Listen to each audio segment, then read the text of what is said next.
तिरोडा येथील उत्तर बुनियादी शाळेत 2 दिवसीय व्यावसायिक शिक्षण आणि उद्योजकता प्रशिक्षण कार्यक्रम उत्साहात पार पडलाय। कार्यक्रमाच्या उद्घाटनावेळी पंचायत समिती तिरोडाचे गट शिक्षणाधिकारी A.K. गिरीपुंजे यांनी विद्यार्थ्यांनी केवळ नोकरीकडे न पाहता स्वयंरोजगार आणि उद्योजकतेकडे वळणं काळाची गरज आहे असं मत व्यक्त केलंय। आजच्या संगणक आणि तंत्रज्ञानाच्या युगात रोजगाराच्या संधी बदलत असल्यानं शिक्षकांनी प्रशिक्षणातून मिळालेलं ज्ञान विद्यार्थ्यांच्या सर्वांगीण विकासासाठी वापरावं असं त्यांनी सांगितलंय।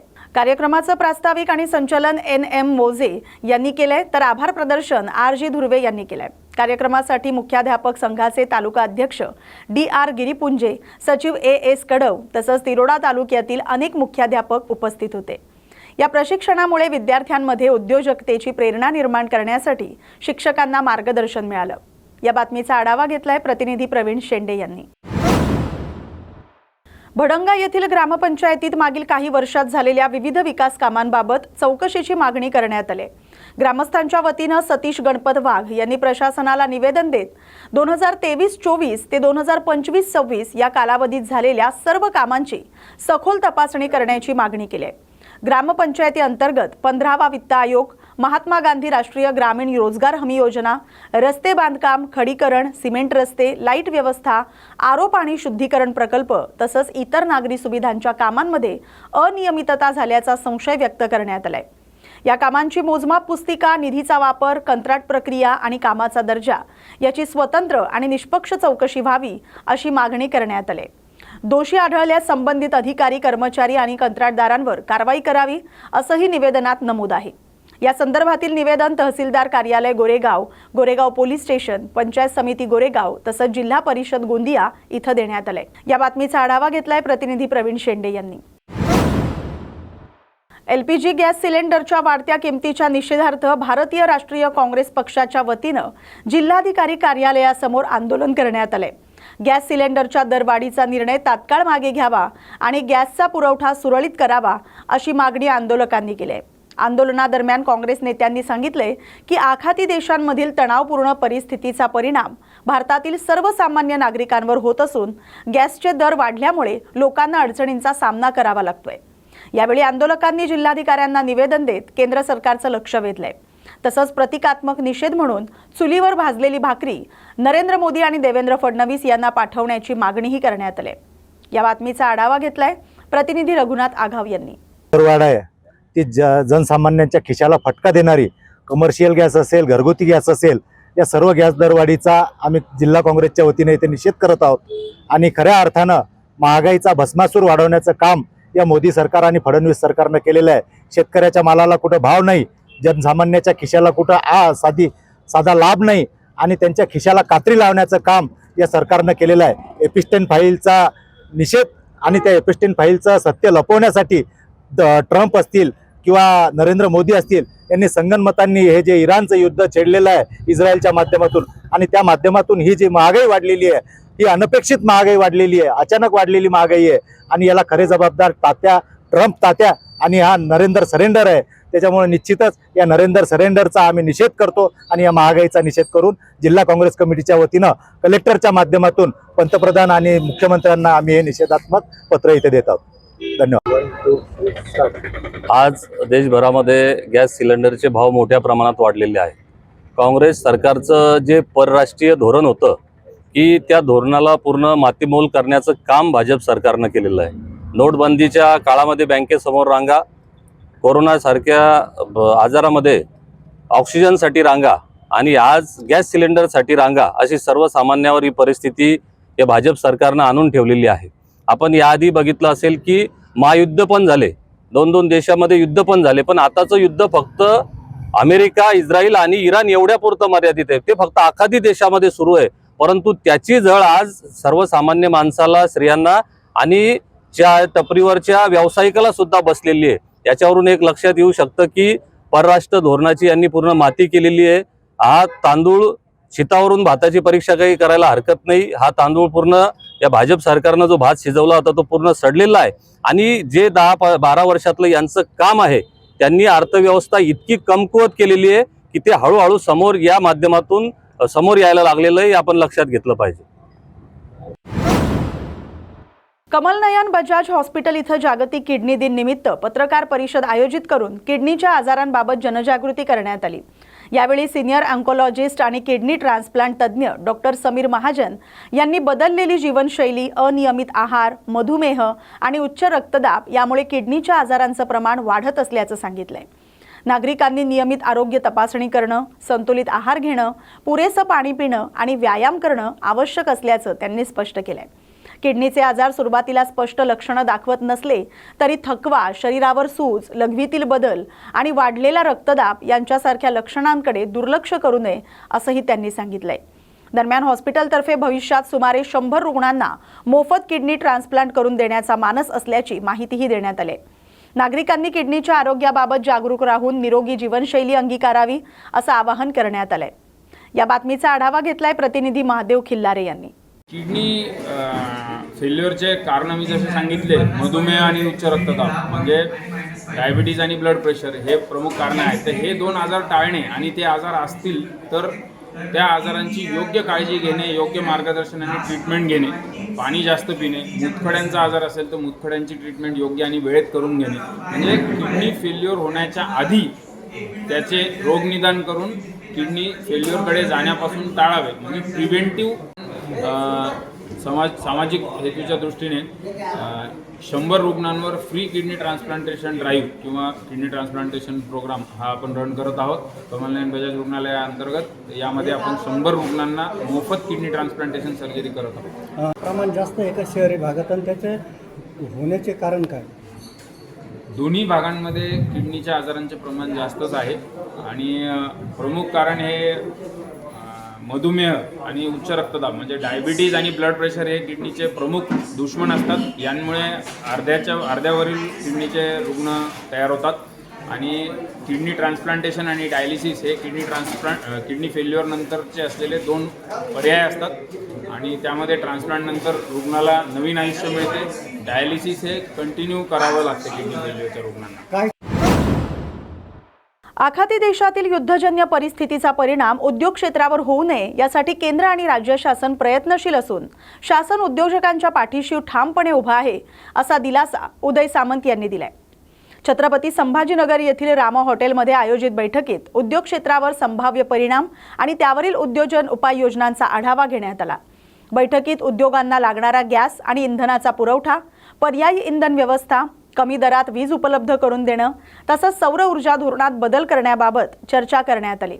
साठेबाजी आणि काळा बाजार रोखण्यासाठी कठोर कारवाई करण्याचे निर्देश देतानाच उद्योग सुरू राहतील अशा दीर्घकालीन उपाययोजना करण्याचं आवाहन मंत्री उदय सामंत यांनी केलंय। या बातमीचा आढावा घेतलाय प्रतिनिधी माधव खिल्लारे यांनी।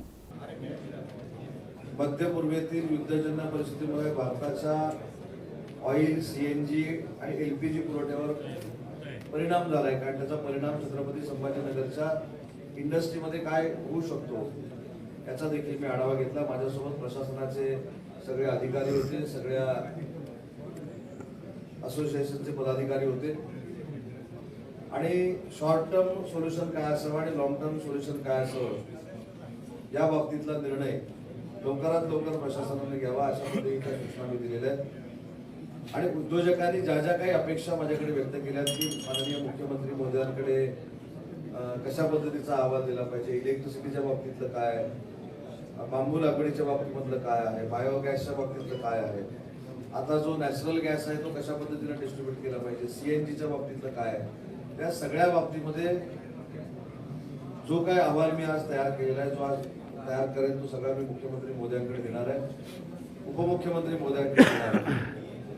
देशाचे केंद्रीय मंत्री पुरी साहेब जे आहेत त्यांची देखील भेट घेण्याची जर वेळ आली तर ती देखील मी स्वतः इथल्या सगळ्या उद्योजकांना बरोबर घेऊन घेणार आहे। आणि उद्या मुख्यमंत्री महोदयांना मी विनंती करणार आहे की गॅसच्या जेवढ्या कंपन्या आहेत त्या कंपन्यांच्या संदर्भामध्ये एक बैठक, विस्तारित बैठक ही मुंबईला घेणं आवश्यक आहे।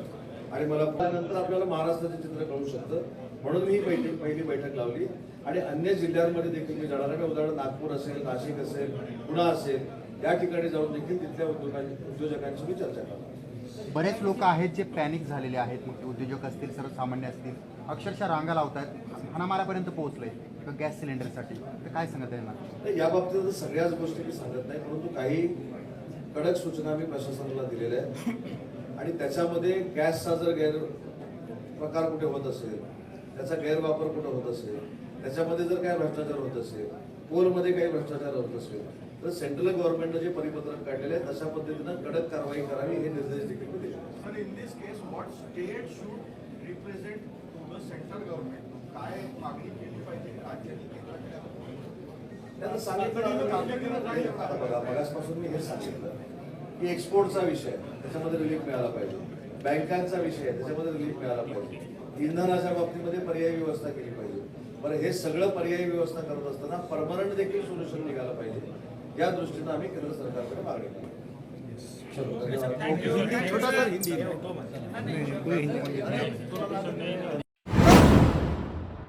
इराणमध्ये सुरू असलेल्या युद्धामुळे भारतामध्ये गॅस टंचाई निर्माण होते. त्याचा परिणाम भारतातील हॉटेल व्यवसायावर झालेला दिसतोय. पुणे बंगलोर हायवेवर अनेक हॉटेल व्यावसायिकांना वापरासाठीचे सिलेंडर उपलब्ध होत नसल्यामुळे चुली आणि कोळशावरील शेगडीचा वापर करावा लागतोय, तर काहींना हॉटेल बंद करण्याची वेळ आली आहे. अनेक हॉटेल्समध्ये मोजकेच पदार्थ उपलब्ध होत आहेत. त्यासाठी लागणारं लाकूड, कोळसा त्याचे दर मोठ्या प्रमाणात वाढलेले दिसत आहेत. हॉटेल व्यावसायिकांची इंधनाअभावी सर्वत्र कोंडी पाहायला मिळते. खेड शिवापूर टोलनाक्याच्या जवळील हॉटेल तृप्ती या हॉटेल व्यावसायिकांशी संवाद साधला असता त्यांच्या समस्या जाणून घेतल्या. सरकारनं व्यावसायिक वापराचे सिलेंडर पुरवठा सुरू करण्याची मागणी हॉटेल व्यावसायिकांनी केली आहे. या बातमीचा आढावा घेतलाय आमचे प्रतिनिधी अरुण डिंबळे यांनी. नमस्कार, मी अरुण डिंबळे, न्यूज मराठी 24/7. मी उभा आहे खेडशिवापूर जवळील पुणे सातारा रस्त्यावर असणाऱ्या हॉटेल तृप्ती या ठिकाणी. इराण युद्धामुळे सिलेंडरची असणारी जी समस्या आहे, ती समस्या या हॉटेल व्यावसायिकांना कशा पद्धतीने भेडसावते याबद्दलची माहिती आपण त्यांच्या तोंडूनच ऐकणार आहोत. तर चला आपण हॉटेल व्यावसायिकांची प्रत्यक्ष भेटूया.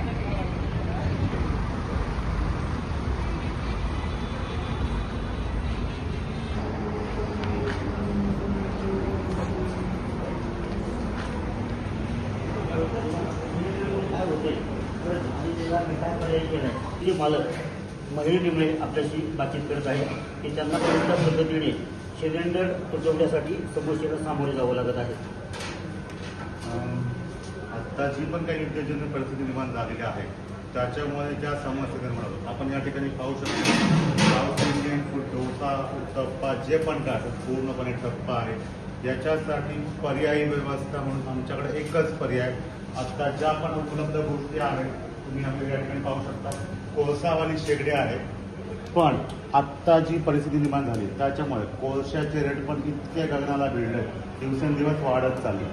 त्याच्यामुळे या पण गोष्टी परवडण्यासारख्या नाही आहेत हॉटेल व्यावसायिकांना. आत्ता तुम्ही या ठिकाणी अजून पाहू शकता जी आत्ता परिस्थिती निर्माण झाली त्याच्यामुळे हॉटेल व्यावसायिकांवरती चुली पेटवण्याची वेळ आलेली आहे. पण या गोष्टी पर्यायी नाही आहेत. ठीक आहे, सरकारला आमची विनंती आहे की व्यावसायिकांसाठी गॅस वगैरे या गोष्टी, गॅसच्या गोष्टी आहेत, ठीक आहे, त्याची व्यवस्था आणि तो जो आत्ता तुटवडा निर्माण होतोय त्याच्यासाठी सरकारने सहकार्य करावं.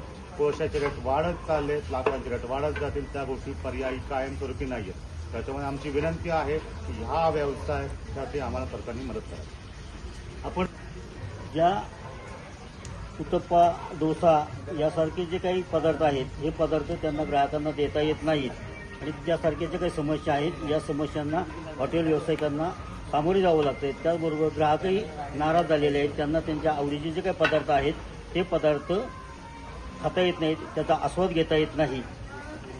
या पद्धतीने आत्ताची ही व्यवस्था आहे, ही तात्पुरती व्यवस्था. यांच्या ठिकाणी जागा आहे, ग्रामीण भागातील हॉटेल आहेत, म्हणून अशा पद्धतीने चुली पेटवून आपल्याला स्वयंपाक करून ग्राहकांचं समाधान करण्याचा प्रयत्न या ठिकाणी केला जातो. परंतु शहराच्या ठिकाणी जर आपण पाहिलं तर सिलेंडर नसल्यामुळे हॉटेल बंद करण्याची वेळ आलेली आहे. पुणे सातारा रस्त्यावरती अनेक हॉटेल बंद अवस्थेत आहेत, कारण त्या ठिकाणी सिलेंडरचा.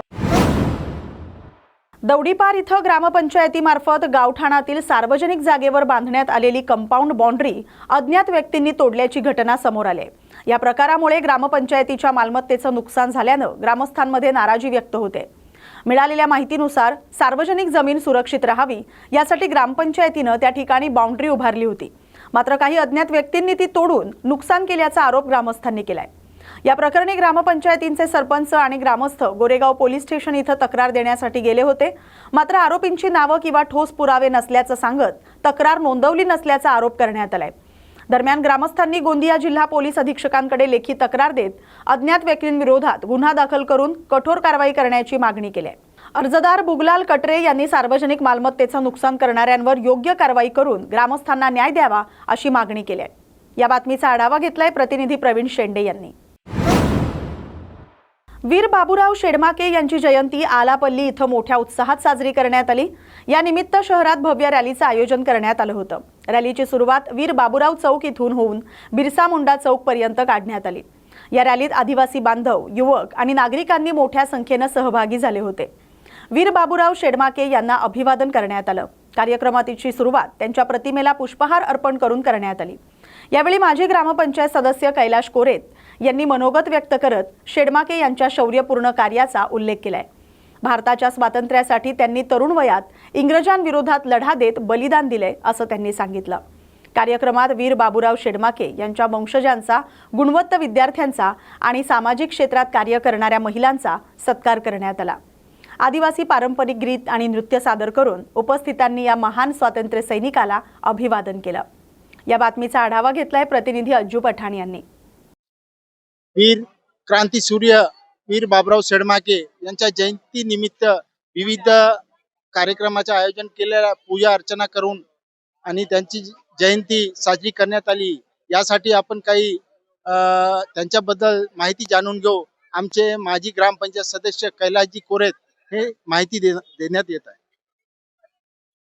तत्कालीन चांदागड जिल्ह्यातील या दक्षिण गडचिरोलीमध्ये मलमपल्ली या छोट्याशा खेड्यामध्ये क्रांतीवीर बाबूरावजी शेडमाके यांचा जन्म झाला आणि त्या काळामध्ये इंग्रजांचं राजवट होतं। त्या राजवटीमध्ये अनेक आपल्या या भागातील आदिवासी तसेच इतर जनतेवर होणाऱ्या अन्याय व अत्याचाराविरोधात त्यांनी मोठा संघर्ष उभा केला आणि त्या दृष्टीने अवघ्या 25 वर्षात त्यांनी या ठिकाणी बलिदान दिले। तर त्यांचं बलिदान खरोखरच आम्हा युवकांसाठी आणि संपूर्ण देशासाठी एक प्रेरणादायी आहे। त्यामुळे एक माझी राज्य शासनाला एक विनंती आहे की या आदिवासी भागातून जो क्रांतीवीर बाबूरावजी शेडमाके आहे त्यांचा इतिहास कुठेतरी शालेय विद्यापीठातील अभ्यासक्रमामध्ये समावेश करण्यात यावा, ही मागणी आम्ही संपूर्ण आदिवासी समाजातर्फे या ठिकाणी करीत आहोत। धन्यवाद। तिरोडा तालुक्यात घरगुती गॅस सिलेंडरचा व्यावसायिक वापर थांबवण्यासाठी प्रशासनानं विविध ठिकाणी छापेमारी केली। गोंदिया जिल्हाधिकाऱ्यांच्या आदेशानुसार ही कारवाई करण्यात आली। छापेमारी दरम्यान काही हॉटेल आणि दुकानांमध्ये घरगुती गॅस सिलेंडरचा व्यावसायिक वापर होत असल्याचं आढळून आलंय। त्यामुळे प्रशासनानं एकूण 10 सिलेंडर जप्त केलेत। ही कारवाई तहसीलदार NM ठाकरे यांच्या मार्गदर्शनाखाली करण्यात आली। पथकात निरीक्षण अधिकारी MM राऊत, नायब तहसीलदार AP मोहनकर, पुरवठा निरीक्षक दिगंबर गव्हाणे तसंच अन्य कर्मचारी सहभागी होते। प्रशासनानं व्यावसायिकांना घरगुती गॅस सिलेंडरचा वापर न करण्याचं आवाहन केलंय। नियमांचं उल्लंघन करणाऱ्यांवर पुढेही कठोर कारवाई केली जाईल असं स्पष्ट करण्यात आलंय। या बातमीचा आढावा घेतलाय प्रतिनिधी प्रवीण शेंडे यांनी। नांदेड शहरातील महात्मा फुले पुतळ्यासमोर आज वंचित बहुजन युवा आघाडी आणि वंचित बहुजन आघाडीच्या वतीनं जोडे मारो आंदोलन करण्यात आलं। आंदोलनकर्त्यांनी सांगितले की एप्स्टीन फाईल प्रकरणाशी नरेंद्र मोदी यांचं नाव जोडलं जात असल्याच्या आरोपांसह गॅस आणि पेट्रोलच्या वाढत्या दरांमुळे सर्वसामान्य नागरिकांमध्ये संताप व्यक्त झालाय। तसंच माजी खासदार अमर साबळे यांनी बाळासाहेब आंबेडकर आणि प्रकाश आंबेडकर यांच्याबाबत केलेल्या कथित आक्षेपार्ह वक्तव्याचा निषेधही आंदोलनकर्त्यांनी केलाय। आंदोलनकर्त्यांनी महागाईवर तात्काळ नियंत्रण आणण्याची आणि आक्षेपार्ह वक्तव्य करणाऱ्यांवर कठोर कारवाई करण्याची मागणी केली आहे। या बातमीचा आढावा घेतलाय प्रतिनिधी मोहम्मद रफिक यांनी। युवा आघाडीच्या वतीने या ठिकाणी निदर्शने आंदोलन करण्यात आले। या आंदोलनाचा मुख्य हेतू आहे की त्या ठिकाणी नरेंद्र मोदी यांनी त्वरित राजीनामा द्यावा। एप्स्टीन फाईल प्रकरणात त्यांचं नाव आलेलं आहे। त्याचबरोबर अमर साबळे नावाचा एक कुठला तरी भाजप RSS पाळलेला एक व्यक्ती ज्याची पात्रता नसताना सर्वश्री बाळासाहेब आंबेडकरांबद्दल बेताल वक्तव्य करत आहेत आणि म्हणून या सगळ्या विरोधामध्ये त्याचबरोबर आता जे काही देशावर नरेंद्र मोदी आणि देवेंद्र फडणवीस यांनी जी महागाई लादलेली आहे, एकीकडे सांगितलं जातं सिलेंडर सगळी व्यवस्था आहे, पेट्रोलची सगळी व्यवस्था आहे, तर त्याच्यामुळं आज बघितलं तर आज प्रचंड प्रमाणात सिलेंडर मिळत नाहीत. पेट्रोल डिझेलची त्या ठिकाणी मारामारी चालू आहे आणि म्हणून देशावर महागाई लादणाऱ्या नरेंद्र मोदींनी त्वरित राजीनामा द्यावा. आजच्या दिन आणण्याच्या नावाखाली देशाला बरबाद करून टाकलेले, अमेरिकेचा गुलाम केलेला आहे. त्या ठिकाणी सगळे घुसणे देऊन रोज अमेरिकेला मुजरा करणारा हा नरेंद्र मोदी यांनी त्वरित त्या ठिकाणी खुर्चीवर खाली उतरलं पाहिजे अशी सरदेव बाळासाहेब आंबेडकरांची मागणी आहे आणि त्यामुळे आज आम्ही वंचित बहुजन आघाडी सर्व कार्यकर्ते रस्त्यावर उतरले आहोत. पंतप्रधान यांच्या एकाच स्कीममुळे आज सगळ्या जनतेला महागाईचा मार केला आहे, याबद्दल काय बोलणार? त्यांनी एका नरेंद्र मोदी आणि त्यांच्या भाजपच्या सगळ्या काही टोळीच्या चुकामुळे आज देश गुलाम बनलेला आहे. पहिले इंग्रजांचा गुलाम होता, आता अमेरिकेचा बनलेला आहे. त्याच्यामुळे त्वरित या लोकांना सत्तेपासून खाली खेचणं हाच सगळ्यात मग देशाला जर खऱ्या वापरायचं असेल तर यांना सत्तेतून खाली खेचलं पाहिजे. अमर साबळे जे आहे ते काय कोणता नेता बिता नाही. त्याला देवेंद्र फडणवीस, नरेंद्र मोदी, भाजप सरकार या सगळ्यांनी मिळून त्याला बाळासाहेब आंबेडकरांवर वक्तव्य करायला लावलेलं आहे आणि ते काही मोठं नाही. तरी बाळासाहेब आंबेडकर आणि वंचित बहुजन आघाडीच आहे जी भाजपला टक्कर देऊ शकते आणि हुकुमशाहीला आणि मनुवादाच्या उरावर बसू शकते आणि सगळ्याला न्याय देऊ शकते. तर तो बाळासाहेब आंबेडकरच. आणि जे अमर साबळेनं जे वक्तव्य केलेले आहे त्याची लायकी नाही. त्याची लायकी नाही की बाळासाहेब आंबेडकरांवर ते असं बोलेल म्हणून. त्याला नांदेडमध्ये येऊ द्या. अमर साबळेमध्ये जर हिंमत असेल तर नांदेडमध्ये येऊन दाखव. मग आम्ही वंचित बहुजन आघाडीच्या स्टाईलनं त्याला प्रति उत्तर देऊ. त्याला जे बाळासाहेबांबद्दल बोललाय त्याला त्याची हे दाखवून देऊ आपण. आणि जी वेबसिन फाईल आहे त्याच्यामध्ये जे प्रूफ आलेलं आहे ते काय वंचित बहुजन आघाडीनं प्रूफ शोधलेलं नाही.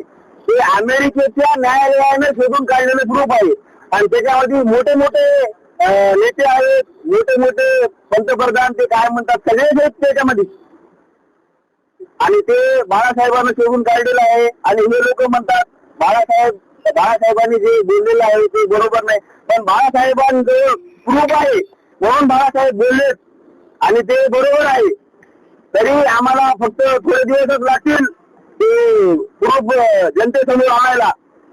वंचित बहुजन आघाडी, युवा आघाडी आणि वंचित बहुजन आघाडीचे सर्व टीम या ठिकाणी नरेंद्र मोदी आणि अमर साबळे, या अमर साबळे नालायकांनी आणि मोदी या नाट्यांनी या देशाला वाटोळे केलेलं आहे, या देशावरती नाट्यची केलेली आहे. त्यामुळे या देशाला वर काढण्यासाठी आदरणीय बाळासाहेब आंबेडकरांच्या आदेशाप्रमाणे या ठिकाणी आम्ही त्यांचा निषेध केलेला आहे. आणि अशा अमर साबळे आणि नरेंद्र मोदी सारख्या नाट्या आणि जो आज अमर साबळेची अशी परिस्थिती आहे की या पद्धतीने पाळीव प्राणी असतो कुत्रा, त्या कुत्र्याप्रमाणे ते भुकतो आणि त्या भुकलेल्या कुत्र्याला या ठिकाणी आम्ही त्याचा जाहीर निषेध केलेला आहे. तर देशाच्या पद्धत स्थितीमुळे देशाची जनता आज देशघडी लागली त्याबद्दल काय बोलणार? एक चूक नाही. या देशाची फार मोठी ज्या स्त्रीला छत्रपती शिवाजी महाराजांनी बाबासाहेबांनी वंदनीय मानलं होतं त्या स्त्रीची त्या ठिकाणी, त्या मुलींची तिथे या ठिकाणी आबरू घेणाऱ्या लोकांनी हे नरेंद्र मोदी काही दिवस त्याची मुद्रा मोदी होता आणि नाट्या मोदी झालेला आहे. या देशाला विकण्याच्या मागे लागले. या देशाचे सर्व खाजगीकरण केले, ट्रेन गेलेली आहे. या देशाच्या प्रत्येक लोकांच्या नोकऱ्या गेलेल्या आहेत आणि या नाट्या मोदीला या ठिकाणी आम्ही त्यांचा निषेध करतो. त्याने राजीनामा द्यावा अशी आमच्या नेत्याची मागणी आहे. गोंदिया जिल्ह्यात गॅस आणि पेट्रोल टंचाईबाबत काही ठिकाणी अफवा पसरवल्यामुळे घबराटीचं वातावरण निर्माण झालंय. मात्र या अफवांमध्ये कोणतंही तथ्य नसल्याचं दिलीप स्वामी यांनी स्पष्ट केलंय. जिल्हाधिकाऱ्यांनी सांगितलंय की जिल्ह्यात घरगुती गॅसचा कोणताही तुटवडा नाही आणि नागरिकांना नेहमीप्रमाणेच बुकिंग नंतर नियमितपणे सिलेंडर मिळत राहील. सध्या केवळ कमर्शियल गॅसच्या पुरवठ्यात काही अडचणी आल्यात त्या दूर करण्यासाठी प्रशासन गॅस कंपन्यांशी सतत संपर्कात आहे. नागरिकांनी अफवांवर विश्वास न ठेवता संयम बाळगावा आणि गॅसचा वापर जपून करावा असं आवाहन जिल्हाधिकारी दिलीप स्वामी यांनी केलंय. नमस्कार, मी दिलीप स्वामी, जिल्हाधिकारी तथा जिल्हा दंडाधिकारी बोलतोय. आपणाला सर्वांना माहिती आहे आंतरराष्ट्रीय स्तरावरच्या काही प्रसंगामुळे आपल्याकडे गॅस आणि डिझेल पेट्रोलचा तुटवडा आहे अशा पद्धतीच्या बातम्या प्रसारित झाल्या. काही लोकांनी अफवा पसरवले, त्यामुळं खूप ठिकाणी पॅनिक परिस्थिती निर्माण झालेली आहे. परंतु जिल्हा प्रशासन या संदर्भामध्ये दक्ष असून सर्वत्र तपासणी सुरू आहे. आपल्याकडे डोमेस्टिक म्हणजे घरगुती गॅस वापराच्या संदर्भामध्ये कुठलीही अडचण नाही आहे. त्यामुळं घरगुती गॅस ग्राहकांनी पॅनिक होण्याची कुठलीही आवश्यकता नाही आहे. आपणाला रजिस्ट्रेशननंतर जो काही कालावधी दिला जाणार आहे त्या कालावधीमध्ये आपल्याला गॅस सिलेंडर मिळणार आहे. फक्त कमर्शियल गॅस उपलब्धतेच्या बाबतीमध्ये अडचण निर्माण झालेली आहे. त्याच्या संदर्भामध्ये सुद्धा शासन स्तरावरून प्रयत्न चालू आहेत आणि जिल्हा प्रशासन स्तरावर सुद्धा या संदर्भामध्ये विविध कंपन्यांशी बोलणे चालू आहे. परंतु घरगुती गॅसच्या संदर्भामध्ये ग्राहकांनी पॅनिक होण्याची आवश्यकता नाही. तथापि सध्याची टंचाईची परिस्थिती लक्षात घेता गॅस वापराच्या संदर्भामध्ये सुद्धा आपणा सर्वांना काळजी घेणे गरजेचे आहे. जास्तीचे पदार्थ तयार करणे किंवा गॅस वाया घालवणे किंवा बऱ्याच ठिकाणी गॅस चालू असतो आणि त्यावर काही शिजवलं जात नाही, अशा पद्धतीनं मोठ्या प्रमाणामध्ये गॅस बऱ्याच ठिकाणी वाया जातो. तर या सर्व बाबी आपण लक्षात घेऊन माझी सर्वांना विनंती असणार आहे की आपण पाणी टंचाईच्या काळामध्ये ज्या पद्धतीनं पाणी जपून वापरतो त्याच पद्धतीनं आता गॅससुद्धा आपल्याला जपून वापरावं लागणार आहे. जोपर्यंत ही परिस्थिती निवळत नाही तोपर्यंत प्रत्येक ग्राहकाने आवश्यकतेप्रमाणेच अत्यंत काटेकोरपणे गॅसचा वापर केला तर आपल्याला गॅस पुरेसा उपलब्ध होऊ शकतो. त्यामुळं आपण गॅस वाया जाणार नाही याची पण काळजी घ्या. संपूर्ण गॅस एजन्सीच्या तपासण्या आमच्या पुरवठा विभागाच्या टीममार्फत तयार केलेल्या तपासण्या होत आहेत. जिल्हाभरामध्ये आपण 11 टीम तयार केलेल्या आहेत आणि कालपासून सातत्यानं या ठिकाणी तपासण्या सुरू आहेत. कुणी जर काही सावळा गोंधळ करत असेल, काळा बाजार करत असेल आणि त्याच्या पद्धतीनं काही साठे वगैरे करून ठेवत असतील तर तुम्ही जिल्हा प्रशासनाशी संपर्क करा, जिल्हा पुरवठा अधिकाऱ्याशी संपर्क करा. त्याच्यावर आम्ही तातडीनं EC ॲक्ट खाली कारवाई करू. परंतु या परिस्थितीमध्ये सर्वांनी थोडं संयम बाळगणे आणि प्रशासनाला सहकार्य करणं आवश्यक आहे. ते आपण कराल असं मी विश्वास बाळगतो. धन्यवाद. सिरोंचा तालुका अंतर्गत जफराबाद येथील साप्ताहिक बाजारात गाय बैल यांसारख्या जनावरांचा मुक्त वावर सुरू असून नागरिक आणि व्यापाऱ्यांना मोठा त्रास सहन करावा लागतोय. भाजीपाला आणि इतर वस्तू विकणाऱ्या व्यापाऱ्यांना नुकसान होत असल्याची तक्रार आहे. बाजारातील नागरिकांची सुरक्षितताही धोक्यात आलेली आहे. रवी बारसांगडी यांनी ग्रामपंचायत प्रशासनाला तातडीनं उपाययोजना करण्याची मागणी केली आहे. नागरिक आता बाजारातील जनावरांचा प्रश्न लवकरात लवकर सोडवला जाईल की नाही याकडेच लक्ष ठेवून आहेत. या बातमीचा आढावा घेतलाय प्रतिनिधी राज अनिल पोचमपल्लीवार यांनी. शिवणी आरमाळ इथं खडकपूर्णा धरणाच्या कालव्यापासून 14 गावांना शेतीसाठी पाणी मिळावं यासाठी स्वर्गीय कैलास नागरे यांनी मागणी केली होती. मागणी पूर्ण न झाल्यानं 13 मार्च 2025 रोजी त्यांनी आत्मबलिदान दिलं. घटनेला 1 वर्ष पूर्ण होत असतानाही पाण्याचा प्रश्न अद्यापही मार्गी लागलेला नाही. याबाबत आयोजित शोकसभा आणि आढावा बैठकीत लोकनायक प्रकाश पोहरे, सर्वोच्च न्यायालयाचे ॲडव्होकेट अविनाश काळे, माजी जिल्हा परिषद सदस्य भगवान रावजी मुंडे यांच्यासह शेतकरी योद्धा समितीचे सदस्य उपस्थित होते. सभेत शेतकऱ्यांनी राज्य सरकारवर नाराजी व्यक्त करत 1 महिन्याच्या आत पाण्याचा प्रश्न सोडवला नाही तर अंडेरा फाटा इथं रास्ता रोको आंदोलन करण्याचा इशारा दिलाय. उपस्थित शेतकऱ्यांनी स्वर्गीय कैलास नागरे यांच्या मागण्या पूर्ण होईपर्यंत संघर्ष सुरू ठेवण्याचा निर्धार व्यक्त केलाय. या बातमीचा आढावा घेतलाय प्रतिनिधी बालाजी सोसे यांनी. तुम्हाला काय आशा आहे? आता एवढा मोठा खर्च करता माणूस गेला तुम्हाला आशा असेल लेकरं बाळा दाखवायचे काय नाही तर सरकारकडून काय आशा? सरकारकडून तेवढीच की त्यांनी मुलं दत्तक घेतली. विधानसभामध्ये बोलले होते की मी मुलं दत्तक घेतली, मुलांचा शिक्षणाचा खर्च सुद्धा मी करतो, पण आतापर्यंत 1 वर्ष होऊन गेले त्यांनी कुठलीच मदत केली नाही. शासनाला आमची तेवढीच विनंती की त्यांनी आम्हाला मदत करावी, पालकत्व स्वीकारावं. हो, घोषणा केली, झालीच नाही. 1 वर्ष होऊन गेले. सरकारकडून काही पत्र व्यवहार झाला? काहीच नाही. मी सरकार मुख्यमंत्र्याशी, तहसीलदार मॅडम, SDO, कलेक्टर ऑफिस यांना सर्व पत्र व्यवहार केले की मुख्यमंत्र्यांनी जे मुलं दत्तक घेतले ते कशा प्रकारे घेतले तर त्यांनी आतापर्यंत काहीच हे केलं नाही, कळवलं नाही कसे मुलं दत्तक घेतले. आपली पुढची भूमिका काय आहे? माझी एवढीच भूमिका राहील शासनाकडे की त्यांनी मदत करावी. नाही तसं काही. मुळामध्ये त्यांचा या पालकमंत्र्याचा आणि या जिल्ह्याचा काही संबंध नाही आणि त्यांनी 1 वर्षा अगोदर आपल्याला दिलेलं आश्वासन होतं, कलेक्टरांच्या समोरच्या बैठकीत दिलेलं आश्वासन त्यांनी जर केलेलं नाही. पालकमंत्री म्हणून त्यांना राहण्याचा इथं हक्काने त्यांनी राजीनामा द्यावा. ह्या पालकमंत्री जर पुन्हा या बुलढाणा जिल्ह्यामध्ये आला. या बातमीसोबतच बातम्या गावाकडच्या मध्ये आता इथेच थांबतोय. अशाच महत्त्वाच्या बातम्यांसाठी पाहत राहा न्यूज मराठी 24/7. नवा भारत नवा विचार.